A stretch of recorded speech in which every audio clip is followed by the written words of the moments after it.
Peggy Valentine grew up in North Carolina but quickly realized the city life was for her, and after high school moved and took off to D.C. While being too young to work, she got her worker's permit and became a glorified office assistant and not picking tobacco like the peers of her youth. From University of Columbia for nursing to PA school at Howard University is where her lively took over. It was there she had the caring, nurturing faculty members, and 1 month after graduating the PA program, she got called to return as faculty, and that led to many opportunities. And so it just opened up my life to all the possibilities that led to teaching, getting grants, doing national work, international work, and just all of that just culminated to me getting leadership positions one after the other.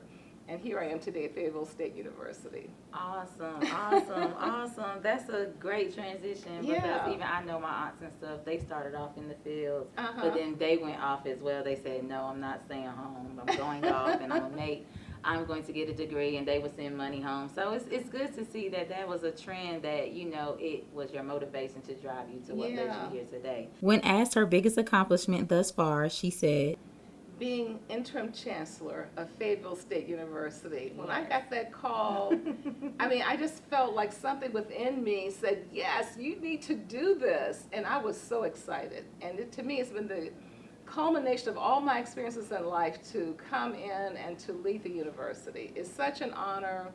I wake up every day, I'm happy because I get a chance to do this. And so it's just good. exciting. That's awesome. So, being to the fact that you brought up the first phone call to be a member of faculty when you were so young, and now that you get this call as interim chancellor, did it bring back that same feeling or memory of getting a phone call? This one is even more special to me. I mean, I just felt like in my whole inner being was leaping up and down, you know, because I got a chance to jump from being dean to being an interim chancellor. Yes. And so many other people have worked so many years at different levels, but I just call it favor, you know, favor over my life to do something exceptional. And so this is just a wonderful time, a wonderful opportunity. I get a chance to work with students who are looking to become the next, maybe next governor of our state, the next president of the United States, the next nurse, the next physician, the next lawyer, and just to help them realize their dreams that nothing is impossible if you apply yourself and do your very best. You just never know what can happen. And that's what happened to me. Right. And they always say favor isn't fair. No, it's not. So sometimes as it comes around, you just did your part. You stayed dedicated. You had an awesome tenure at Winston-Salem State. Yes. And you have a lot of accreditations and different stuff that you got from there. And although there have been many days of meetings and paperwork, she has still had time for fun at FSU. Oh, yeah. And so I'm not sure if this is your first fun night, but the Woodpeckers and FSU night. How was that? The first fun experience I had was move-in day. Right. You know, with all the new students coming on campus from different parts of North Carolina, the excitement, meeting their parents, their grandparents, and meeting generations of Fayetteville State University graduates. Yes. To see the excitement in their eyes, to me, that was like the first exciting experience. And just meeting the whole campus and appreciating the culture, it was so exciting to me. But everything else has just been gravy on top of that experience. But all of the experiences have been amazing. Right. Valentine says FSU has such a strong spirit and look forward to homecoming and all the events that followed. So what do you feel is next for FSU while you're interim chancellor? You started the webinars, you said the things that you want to focus on your webinars, but is there any other big thing you want to start like webinars? Well, you know, I want to connect our university with a greater world. People don't know about FSU, and I want to get our name out there. We had international visitors on campus Monday and yesterday. Left this morning. I flew out, I picked me up at the hotel at 5 o'clock this morning to say goodbye. And they are in Malawi. They want to have a faculty-student exchange program. Malawi is a very peaceful, beautiful country in Africa. It sounds like it. And it's just a great opportunity for us to participate in what they're doing. It's a young university. They're focused on science and technology. And it's a great opportunity for our students to have an experience in Africa.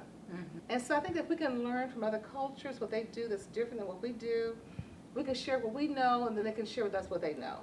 So engaging the larger community, telling the FSU story, locally and abroad is very important to me, but also building on student success.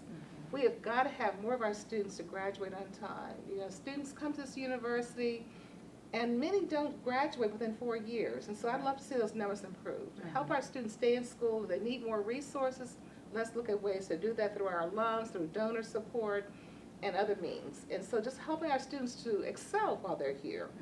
You know, we have some courses that are gateway courses where students don't do very well in.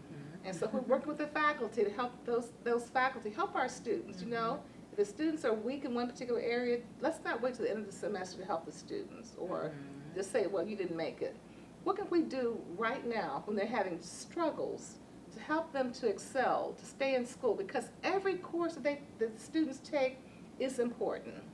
In closing, I asked Dr. Peggy Valentine one thing she wanted everyone to know about herself, and this is what she had to say. I want you to know that I am committed to you. I'm committed to your success. I know that you can do it because if you got admitted to this university, that tells me that you come in with skills already, you come in with abilities. Let us help you to develop into the person you were meant to be.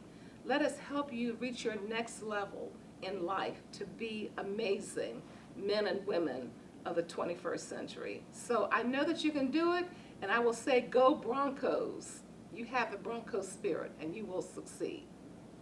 All right, fellow Broncos, thank you for tuning in to this edition of Bronco News from Bronco Television. Thank you, Dr. Peggy Valentine. Oh, it's been my pleasure to Thank be here. you. Thank you for sitting down with us as our interim chancellor and getting the student body to get to know you just a little bit more and giving just the awesome delivery and everything that you have done for the university so far.